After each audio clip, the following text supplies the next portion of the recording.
Hey guys, it's Corey Alexander. Just wanted to say thank you for watching MotoAmerica on YouTube. Make sure you smash that like and subscribe button.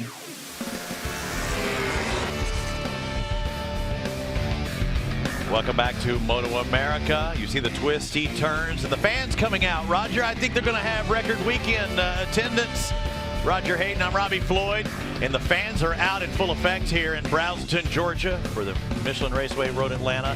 The Michelin King of the Baggers Challenge coming up next, round 2. You may remember, you were there, Roger, back in Daytona, the first stop. Everybody looking for that number 1 to take the victory. And again, the top 6 qualifiers, but Kyle Wyman couldn't hold on to it. Tyler O'Hara grabbed a handful and he would go. Yeah, Tyler O'Hara, he played the draft perfect, put himself in the right spot the last lap, and slung shot by Kyle Wyman and get the first Michelin Challenge win. Great job by O'Hara and the Indian with the victory. Harley rider Kyle Wyman trying to say something about that as these guys getting ready to line up because they had their second qualifier literally just about 5 minutes ago. So we take our combined best qualifiers, the top 6, and here's how they sorted out.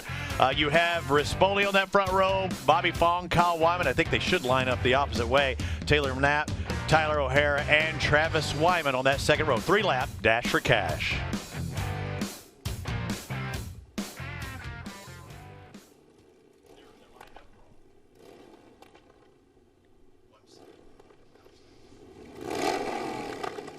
Oh, you gotta love that sound, Roger. My dad used to pick me up.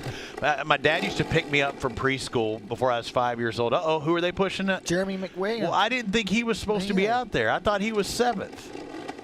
I didn't think he qualified for that, so I don't know. Hey, everything, I want to remind everybody, everything I say is officially unofficial. What I know is this is a 3-lap race. $5,000 on the line. You're either first or you're worst. 3 laps, it's going to go by quick. You don't have time to make a mistake. Look at that. We had guys looking at their clutch levers and everything else. And for whatever, they're letting Williams start from the side there. And maybe his bike wouldn't fire up and they wanted to clear him off. Okay, but he got it refired because we saw him spinning in the grass. So he still has a chance, especially if these guys start messing with each other. Now I have absolutely no idea because we got 7 men in this 6-man challenge. Tyler O'Hara with a great start. Also Bobby Fong with a good start from the front row. All I know is whoever wins this race is going to win $5,000. Will it be Tyler O'Hara going back-to-back? And we'll also, hey, with this being our first race, let's see how they can fit 2 of these big bikes in a tight area, because to make a pass, you're going to have to stuff it in a position you're not used to being in. Just like Rispoli's trying to do right now on Kyle Wyman there to turn 6, didn't quite make it. But he got choked down, right? I mean, it's hard. This track's not meant for 2 big bikes like this to be going this fast in a tight confine. You got to make your room, Roger. Tyler O'Hara looks like he's trying to make a break. That Indian looks fast, doesn't it? He's trying to pull out, and now the black flag is coming out for somebody. Let's see that.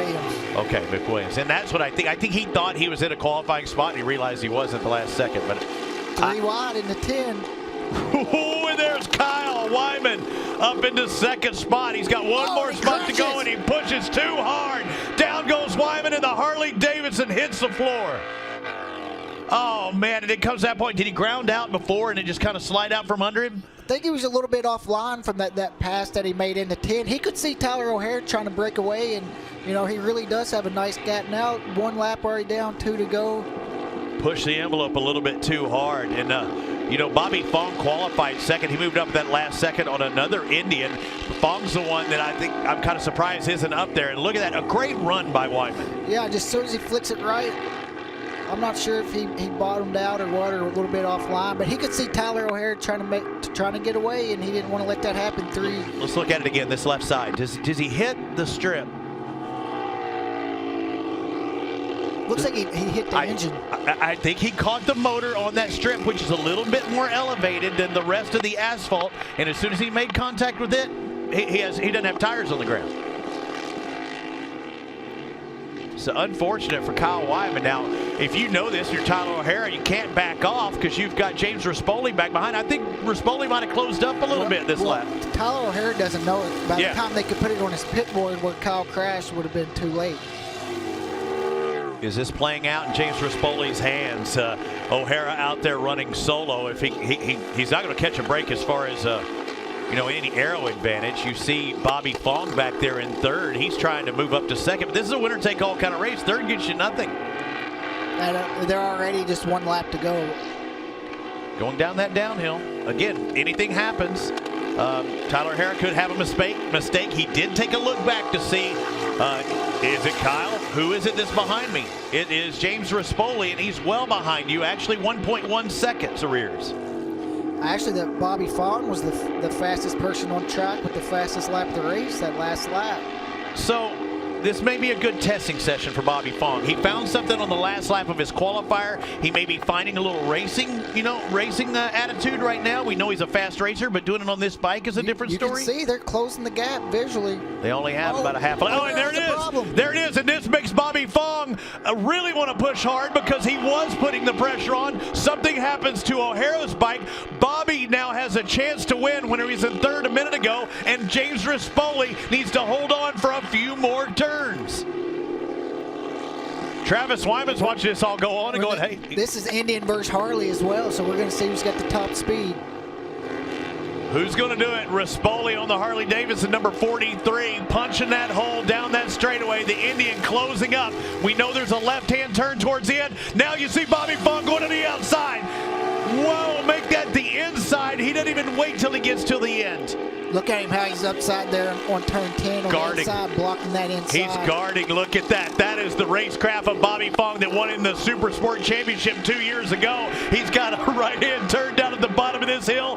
What is Rispoli going to do? He's going to not be able to do anything. Guarding that inside, getting that drive. Bobby Fong goes down the straightaway, takes the Michelin King of the Baggers Challenge victory on that Indian. What a run for Fong. And that's why you can't back out when you're Bobby or James. And you caught it. You never know what can happen in one of these short races like that. I hate it for Tyler O'Hara. I hate it for Kyle Wyman. For Kyle, pushed a little too hard. Tyler didn't have anything to do with it. It was a mechanical. Something caused him to drop back. But Bobby Fong and the racecraft pushing his way from, was he at fifth at one point? It might have been at least fourth, and working his way up into taking the victory. That Screaming Eagle is really screaming over there in the gravel trap. And he's going to have his chance to get it back going again, getting ready for the Michelin King of the Baggers race tomorrow. And, I mean, that's the big race for them. But the challenge is won by Bobby Fong.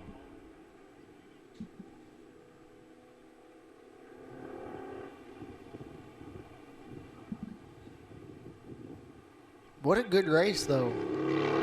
Is this indicative of what we're going to be seeing the rest of the day? We've got Stock 1000 is going to be our first typical MotoAmerica race. It's hard to say these are non-typical type motorcycles. These baggers weren't, originally meant for, road racing.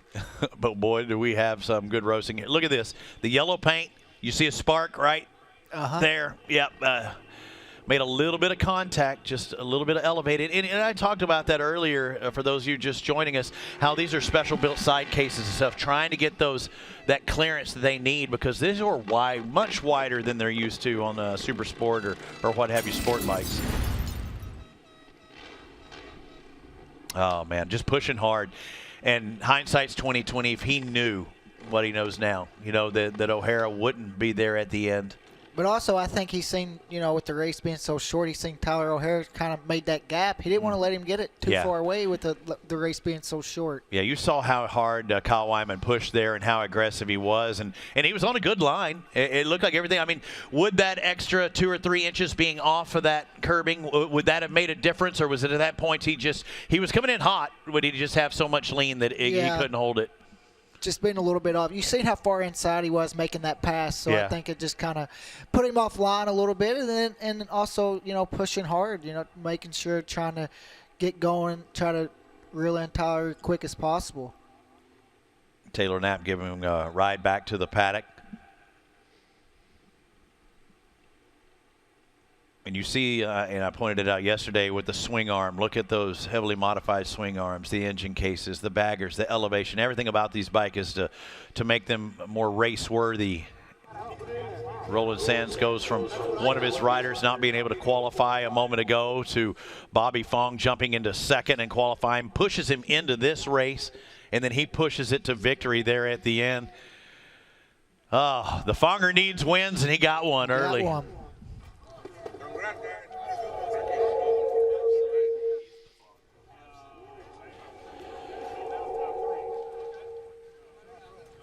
Let's take a look at some of the highlights of this Mission King of the Baggers challenge. He's happy with the run, but he wanted one more spot. Good jump by Kyle Wyman. We saw McWilliams. Not sure. I don't know what happened there. I didn't think he was supposed to be in the race, and after qualifying 7th, but nonetheless, they pulled him off of the track. You see, not the best start for Taylor Knapp back there in the back, but look at this. Kyle Wyman pushes hard, trying to catch up with Tyler O'Hara. Looked like he was trying to check out. He's out of the picture. O'Hara's now running away with it. Look at this gap that we have right here, and you see the two guys kind of putting the pressure on back there, but I didn't think they were going to catch them until this happened. Now Tyler O'Hara last lap having an engine problem there, or mechanical, and opened the door for Bobby Fong. Getting in the draft in the last straight right here, headed into turn 10, blocking on the inside. I thought it was going to come all the way down to this turn, that left-hander, but he made it happen early. He made it into the right and kind of kept James Rispoli guessing, and he guessed wrong. And Bobby gives him a thumbs up, and James gave him a kudos. You know, I mean, you can see it even in his eyes. I think they were both happy with that run, but only one guy walks away with $5,000, and that's Bobby Fong. I hope the fans, I mean, they definitely got their money's worth in that race. That was an awesome exhibition, an awesome show from our top 6 qualifiers in the Mission King of the Baggers.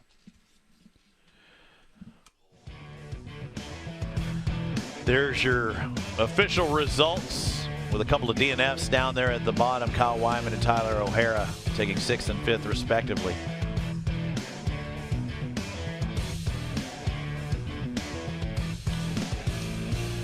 Mission King of the Baggers challenge.